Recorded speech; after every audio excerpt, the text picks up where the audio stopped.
All right, there's been a lot of talk about Donald Trump being compared to King Cyrus in the Book of Chronicles, um, the Persian king who had given the land of Israel back to the Jews.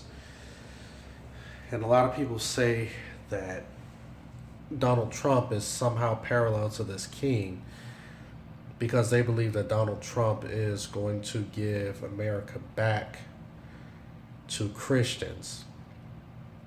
And they believe, and a lot of evangelicals are falling into this. And I believe that this is just something that a lot of evangelicals just really need to just stop saying.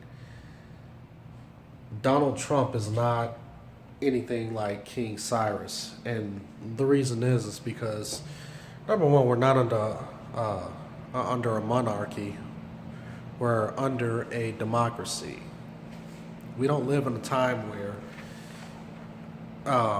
kings and queens and kings come in and they basically tell people what to do, or they just basically take over. We live in a democracy where people actually choose who they want to represent them, and that's the way our government is set up. So that's number one. Number two, Donald Trump can't restore back to Christians that was never theirs in the first place.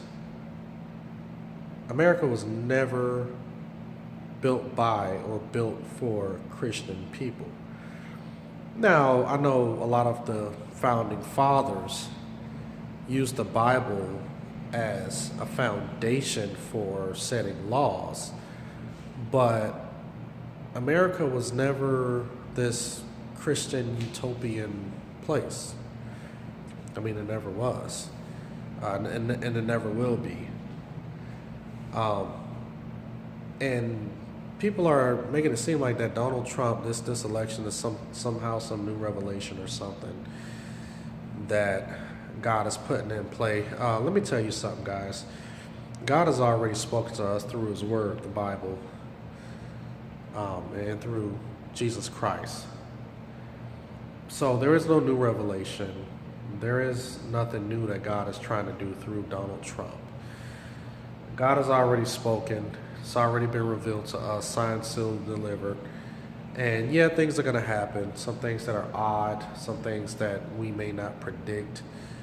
But it's already been laid out to us in the Bible, especially in the New Testament, um, specifically in the book of Revelation.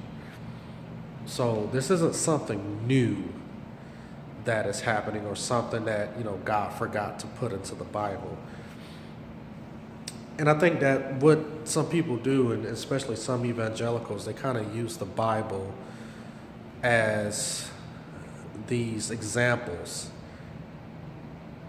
of, they try to use the stories in the Bible as examples of how God operates.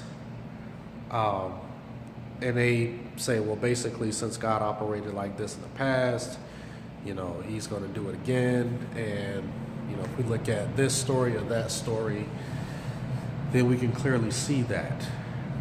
That's not what the Bible is.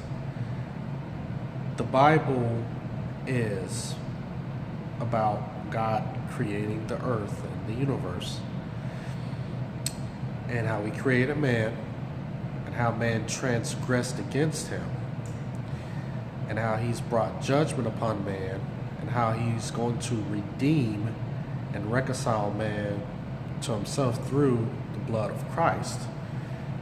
That's what it's about. Now, yeah, people have, there are stories in the Bible where people have done things, and, we can take a look at those and we can say, that's what God did at that time for those people. But make no mistake about it, these are not actually the same thing. It's not like, God is going to continue to do this thing forever to where He takes a certain group of people like the Jews and then He judges them a certain way, and then, here it is, thousands of years later, He's going to basically do the exact same thing when it comes to us Christians. Our judgment is going to be different from the Jews because we're under a new covenant, which is through the blood of Jesus Christ. and those who accept him will be saved. Those who don't, won't be saved. And not only the people who just accept Jesus or say that they accept Jesus, but the ones who actually does his will. So,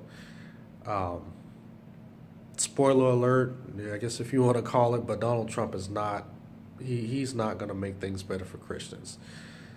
The only person that can make things better or great for Christians is Christ.